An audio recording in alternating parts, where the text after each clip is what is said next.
go ahead and erase this and just look at the situation. And again, we're not going to take this all the way through, but the idea here is just to really get your thought process in place. You know what is going on up there. So your opponents have a pretty mundane auction. The dealer opens the club, gets a response of 1 spade. Opener comes back with 1 no trump, and that's that. End of the auction. So you are on lead. And I'll give you, well, I have some X's and some spots in here. Usually 10s and 9s I'll put in there. I usually don't put in all the spots unless they matter. So here you are on opening lead.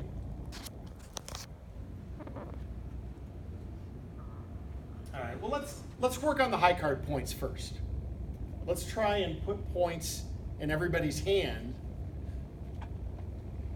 And one of our targets here, because presumably we can count our own high card points, right? At least we're up to that. If you can't count your own high card points, you're probably not going to be very good at counting your partner's points since you can't see that. But, all right, so you have 9 points. Well, what we want to do is we want to start placing these points around the table and then adjusting accordingly. So from the auction, how many points do we think declare? We'll say south, just to keep it, we'll say you're west. So south is declare and 1 no. So how many high card points does south have? 12 to 14, right? Showed a minimum balanced hand. All right. Well, why don't we keep it simple and just call it 13 for now. That way we can't be off by more than a point, right? Understanding that there's room for declare to have a 14th point or perhaps to only have 12.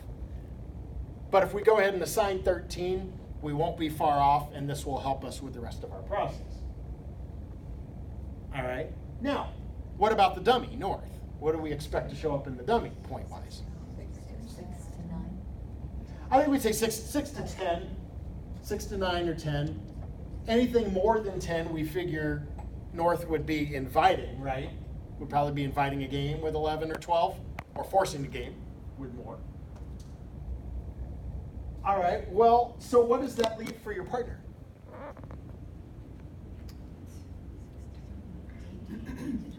We can do a range. Probably like 8 to 12. Because our partner probably has a hand, you know what, we kind of figure that the values in the deck are pretty close to evenly split. This makes sense. Our side probably has close to 20 points. We figure the declaring side most likely has a slight majority, but not enough of a majority to look for a game. All right, well, that's all we can do for the moment. But as soon as we choose our opening lead, we can adjust, right? So if we make our opening lead and the dummy table's 8 points, let's just say that's the case. Okay, let's say we see 8 points in the dummy. Now we can start adjusting. All right, we've given north-south 21 points, right? And we have 9. And so now we're saying, okay, partner should be right around 10, right? That's what's left. So this is the process that you want to go through. On the other hand, if dummy table's a maximum, if dummy has 10, you now say, okay, partner probably doesn't have more than about 8, right? At the lower end of that range. So that's what we're doing here. And then the rest, you have to wait as you start seeing cards, you know, and applying all of your tools in the process, but, you know, making your lead, getting a signal, seeing what declare shows up with, and then we can start to put these puzzle pieces together a little more accurately. And then by the time you get to trick 11 or 12, you figure out that you misdefended the hand, right? When it's too late. All right, this I think is not too terribly tough. What is harder is the distribution, right? So let's start putting together the distribution puzzle.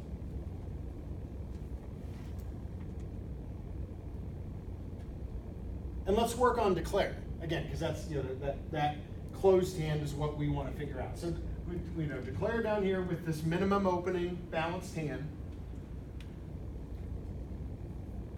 How many spades? We'll just take it suit by suit.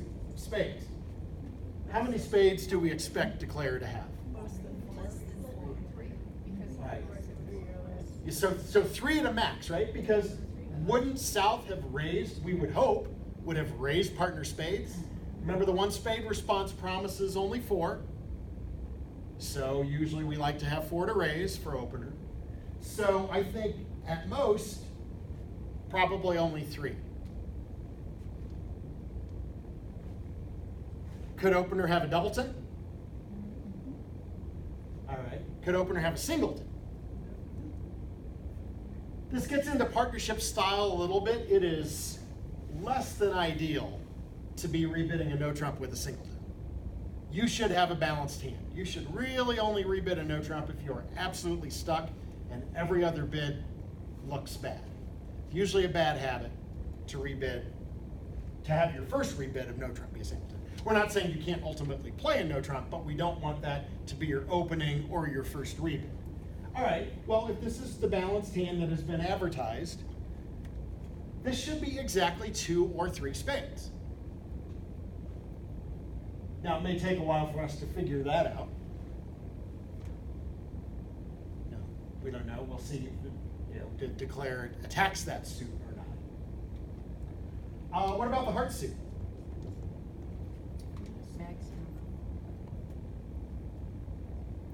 Max of 4? Is that what I heard? Okay, so 4 on the upper end, right? Because would declare not have opened a heart rather than a club with a 5-card major? We still play our 5-card majors, right? So we're gonna say 4 is probably the max. And then the minimum? 2. Could be a doubleton, right? Now, one thing that I think about on a hand like this is I'm like, okay, while declare could have a doubleton a heart, if declare has a doubleton, isn't 4 triple 3 shape, if declare has a doubleton, it's probably more likely to be in spades in their partner suit than in hearts, right? Probably. We don't know that for sure. So in practice, I think declare is going to have 3 or 4 hearts most of the time. And keep in mind that this is one of those auctions that tends to suppress the heart suit because opener can't bid hearts without reversing and showing a big hand. So a lot of times the heart suit gets buried on this auction. All right, what about diamonds? Less than 12. They're probably 3, and then 4 in clubs, unless you have some double. All right. Now again, there could be a doubleton there, right? In theory, we could have as few as 2 diamonds in that hand. And what do we think on the upper end? 3. All right.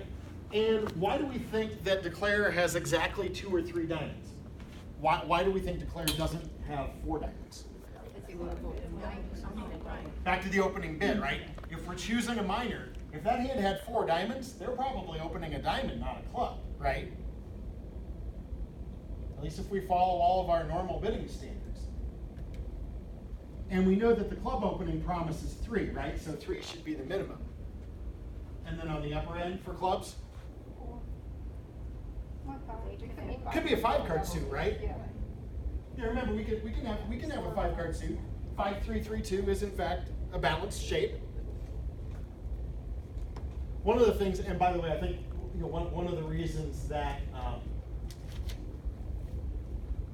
that I like to go through this exercise, it's not necessarily related to the defensive element, but a lot of times I see people get very worried, especially if the contract ends up getting played in clubs. They go into a little mini panic, and they're like, oh, my partner might have opened a 3-card suit, we can't play in clubs. But in practice, if you follow all of your normal bidding standards, a club opening is 4 or more clubs 75% of the time. That's how the math works out. So while it could be a 3-card suit, it probably isn't. Especially on an auction like this. 1 club, 1 spade. As soon as you come back 1 no and you don't support your partner's spades, so that you now have a max of 3 spades, we have now just upped the chances that your club suit is, quote, real, right? Now, maybe 4 real, not necessarily 5. That, by no means does that guarantee 5. But, we'd be much more likely to think that the club was done on a 3-card suit if you had, say, raised partner spades, right? Where you showed a 4th spade. So remember, all of these things are connected. All of these things are, kind of balancing one another. Now, this is this is kind of your rough template. So all you've got to work with on distribution for declare are these ranges. But you can start to adjust, especially when, say, your partner shows out of a suit. Now you know exactly how many declares started with. But obviously, sometimes we're several tricks into the hand before that sort of thing gets exposed. What about the dummy? What do we know about the dummy's distribution? At least 4 spades, right? Up here, get this hand in the north. Could it be 5? Yes, less than 10. Yeah, could be a 5th spade, right? Yeah. Could it be 6? Probably not, right? If North has 6 spades, they don't want to sit for a no trump. They want to rebid their spades at that point. Because if they have 6, even if their partner has a doubleton, that's an 8-card fit. That's a better contract than 1 no. Okay, so we think North has exactly 4 or 5 spades. The rest of the hand? Can't do much with the rest of the hand at this stage, can you? The good news is that hand is going to be the dummy. So you're going to see the rest of it after you choose your opening lead. And you won't have to guess the rest of it. But you want to be utilizing whatever information is available to you before you make that blind opening lead. So, out of curiosity,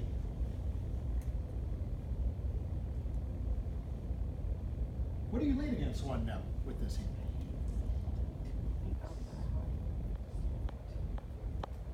Heart. Most people voting for heart. Does anyone feel differently? It's certainly a normal lead. I mean, it is 4th best from, you don't have any particularly long suits, right? Both hearts and diamonds are 4-card suits. So they're equally long, and the hearts are slightly better. So we talked about the process of elimination that you want to go through. Before you make your lead, are there leads that you want to eliminate? Get the red. Spade. Yeah, I mean, a spade could be right if dummy shows up with only 4 and declare has 2, and it turns out that that's partner's 5-card suit, that they wouldn't have been able to bid even if they wanted to because of how the auction. I mean, it could be that a spade is right, but you are taking a little bit of a view if you do that, right? I mean, for all we know, dummy's going to hit with 5 spades, and we're just helping declare set up dummy's long suit. So yeah, so I probably wouldn't lead a spade. Now, after I see the dummy, I might discover that I need to switch to spades later. Any other suits that you would eliminate? Clubs. Yeah, I would eliminate clubs. I don't want to lead, and again, even if declare only has a 4-card club suit, certainly if declare has a 5-card suit, I would hate to lead away from queen empty. And there's no guarantee that that is declare's best suit, but I don't think that's a suit that I want to attack. Usually we want to declare's first bid suit, even if it's not known to be a really long suit, like a 5-card major or something like that. So here it could be 3, could be 4, could be 5, we don't know. I would lay off the club. There's a very good chance that declare will be attacking clubs on this hand, and if your queen is coming to you, you will get it. And leading away from it, something bad could happen. So this is that process of elimination. I would go ahead and eliminate the 2 suits that they have bid, and I would choose my opening lead from one of the unbid suits. Now I will tell you that I personally would lead a diamond here. Why do I like the diamond better than the heart? In my experience, it seems to work out really well, more often than not, to lead the other minor, especially when they have opened a club. And go back to what we talked about here, right? It would be very common for a declarer to hold 4 hearts that they never got to show. But we said that the maximum for diamonds was probably 3, right? Declarer rates to have longer hearts than diamonds on this hand. So I actually like to lead away, and I like my spot. I like my queen 10. If partner shows up with, partner can show up with one of 3 cards, and this turns out to probably be a good lead, right? If partner has the ace, and then let's say declarer had the king, and they could lead back through and get your queen and maybe 10 set up, that would work out well. Partner has ace or king, or even if partner has the jack, right? If your opponents have the ace and king, the diamond should be a really good lead, right? Get to work setting up perhaps my queen 10, and then maybe you get to hang on to that ace so that you get in later, and that's an entry to your established diamonds. So I don't have a problem with a heart lead. It's certainly a normal lead, but I have a slight preference for a diamond with this particular hand and this particular option. So. Is there ever a time, oh, I'm sorry, I just didn't even raise my hand. Well, go right ahead. I own it. That's it.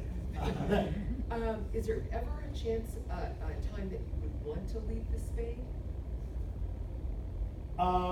Yeah, when dummy spades are really bad and partner has excellent spades. But you need a kick under the table to know that, right, until the dummy shows up. If they responded to spade on 4 spades to the 9, I might think, ooh, partner's got values in spades. The good news is, remember, they're only in one no. And so we talk about, there are a lot of situations, especially defending no trump, where defense is forgiving, and you don't have to get off to the best lead on opening. Because what might happen is you make your lead, and you lead an unbid suit like a heart or a diamond, and dummy shows up with really bad spades, and then when you get in with, say, your queen of clubs, when declarer takes a club finesse, or declarer forces out your ace of hearts or something like that, you have time to switch to a spade, right? Whether partner has signaled for it yet or not, now you might think, time to start attacking the spades. But you wouldn't necessarily know that. So. I'm just wondering Yeah. where my partner's 10 points are. Well, I'm wondering too. So, yeah. So I may be getting my lessons confused, but somewhere I think I remember somebody telling us never to lead away from a 10x. So that totally situational. There is a bullet point on our list that we're getting to a little bit later on that. Okay. There are situations where you want to be, and for those of you who don't, just so everybody understands the terminology, do we know what we're getting at here? Saying like when you have holdings like King Jack, whatever, Queen 10, whatever, something like that. Usually like broken holdings where you have a couple of honors, but you don't have a sequence. That's, is it safe to, should you lead away from those? Should you not lead away from this? We could even look at it more broadly as, I say, a lot of times I hear people say, hey, I always heard you should never lead away from a king. And I say, that's baloney. Totally situational. We're going to be talking about a lot about that sort of thing in this class, because that's what we want you to decide. With your information gathering, with your defensive tools. Should I lead away from the tennis, or should I not do it here?